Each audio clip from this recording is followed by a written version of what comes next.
मंडळाचं नाव काय? आर्ट्स आमचं विघ्नर्थ आर्ट्स वालावल आहे. बर. पुण्यामध्ये गाव आहे वालावल. बर आमचं गाव विघ्नर्थ आर्ट्स म्हणून. बर. तुम्ही कधी गणपती तयार करायला सुरुवात म्हणजे करता? आम्ही 3 महिने अगोदर करतो, कारण ह्या सगळ्या शाडू मातीच्या मूर्ती आहेत. बर. हाताने बनवावे लागतात. बर. हाताने बनवायच्या मूर्तीला वेळ लागतो, साच्यातले की लगेच होतात. हो.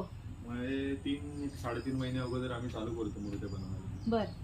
आणि पण म्हणजे त्या काळात मूर्ती वाळून मग तुम्ही रंगकाम वगैरे सगळं हो, तुमचं हो. गणपतीच्या 3 महिने. किती 3-4 दिवस आधी तुमच्या मूर्ती तयार असतात? 20 दिवस अगोदर पेंटिंगला चालू करतो रंगकाम करायला. बर. त्याच्या अगोदर पूर्ण मूर्तीचं काम चालू असतं. बर.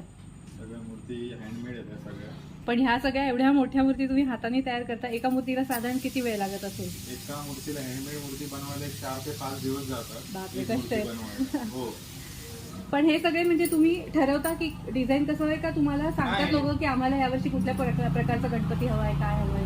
आम्ही पण सांगतो किंवा जो कस्टमर असतो तो फोटो घेऊन येतो. बर. त्यामुळे तो फोटो दिल्यावरती आम्ही बनवतो जसं त्याला पाहिजे तसं. बर. किंवा आमच्या डोक्याने पण आम्ही सांगतो बर. तसं बनवायला. आणि तुमची कला खरंच खूप छान आहे. म्हणजे इथे बघा, ही दत्ताच्या हो. रूपामध्ये आहेत गणपती.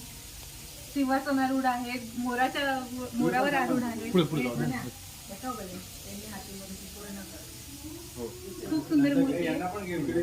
पण मला सांगा, ह्या ज्या एवढ्या मूर्ती आहेत, ज्या छोट्या मूर्ती आहेत त्या घरातल्या असतील ना, आणि ह्या मोठ्या मूर्ती आहेत त्या मंडळाच्या आहेत का? नाही. घरातल्याच आहेत सगळ्या. घरगुती आहेत. ही एवढी मोठी?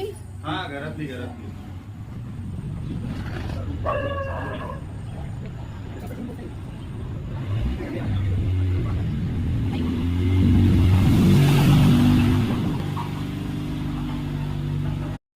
नमस्कार. तुम्ही खूप छान गणपती, म्हणजे कला तुमची खूप सुंदर आहे. तर मला विचारायचं होतं की एक गणपती रंगवायला तुम्हाला साधारण किती दिवस लागतात? साधारण एक गणपती पूर्ण कंप्लीट करायला 1 दिवस हवा. बर. एक करायचं असेल बर. आम्ही कलर काम तरी 20-25 दिवस आणि लवकर चालू करतो. बर. पण गणपती जास्त असल्यामुळे तेवढा वेळ भेटत नाही. हो. तुम्ही केलेल्या मूर्ती खूप सुंदर आहेत.